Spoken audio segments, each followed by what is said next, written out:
उसको अनंतमति के ऊपर अपार क्रोध आया, क्योंकि जहाँ काम होता है वहाँ क्रोध होता है, और ईर्ष्या होती। राजा सोचने लगा, मैं ये राजा होकर के इस दीन के समान इस स्त्री से प्रार्थना कर रहा हूँ, और यह है मेरी प्रार्थना सुनना नहीं चाहती। ये रूप को धारण करने वाली, अतिशय रूप को धारण करने वाली कोई दुष्ट स्त्री है, अन्यथा मेरा प्रस्ताव सही स्वीकार क्यों नहीं करती? अतएव इसके साथ शक्ति बरतनी पड़ेगी। सीधी उंगली से घी नहीं निकलता, राजनीति बड़ी दांव पेंच वाली होती है, इस समय इसी का प्रयोग करना पड़ेगा। जब राजा उसके साथ अभद्र व्यवहार करने लगा तो अनंतमति वायु के झोंकों से प्रताड़ित लता के समान कांपने लगी और पंचपरमेष्टि के गुणों का चिंतन करते हुए आत्मस्वरूप में स्थिर हो गई। दासियां प्रेम पूर्वक समझाने लगी कि राजा साहब की बात मान जाइए, आपको सब प्रकार से सुख मिलेगा। आप वैभव विलास, राज्य, ऐश्वर्य, भोग विलास का त्याग क्यों करती हैं? बड़े सौभाग्य और पुण्य के उदय से ऐसा अवसर मिलता है।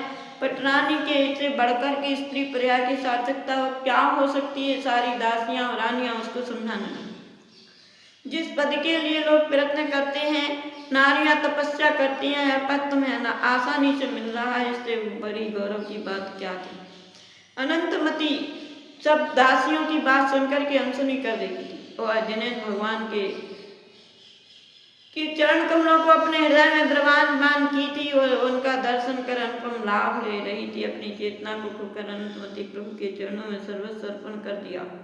मनसा वाचा कर्मणा में वीतरागी प्रभु का स्मरण कर रही थी। उसके तेज को राजा सहन नहीं कर सक रहा था, इसलिए अपनी हट पूरी करने के लिए वह सती को सब तरह से विचलित करने के लिए उतारू हो गया। श्रीमंत राजा ने अपने समस्त प्रयत्नों को निष्फल देखा तो अपने आप से बाहर हो गया। स्वयं अनंतमति को पैर से ठोकर मारी और बारी चारिकाओं को बुलाकर उसे पिटवाना शुरू किया।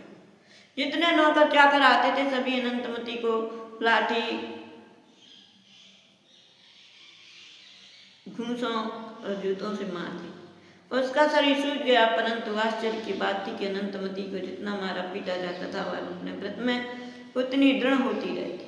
उसके दिव्य तेज के आगे शरीर से मोह छोड़ देने के कारण से अपूर्व दृढ़ता थी। निर्दयी राजा के अत्याचारों को भगवान के जिनेन्द्र देव का स्मरण करती हुई धैर्य के साथ सहने लगी।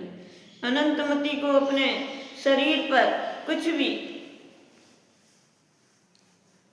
ध्यान न रख करके उसने भगवान जिनेन्द्र देव का ध्यान किया। उस अबला धर्मात्मा अनंतमति के ध्यान से नगर देव शासन देवता का आसन हिला।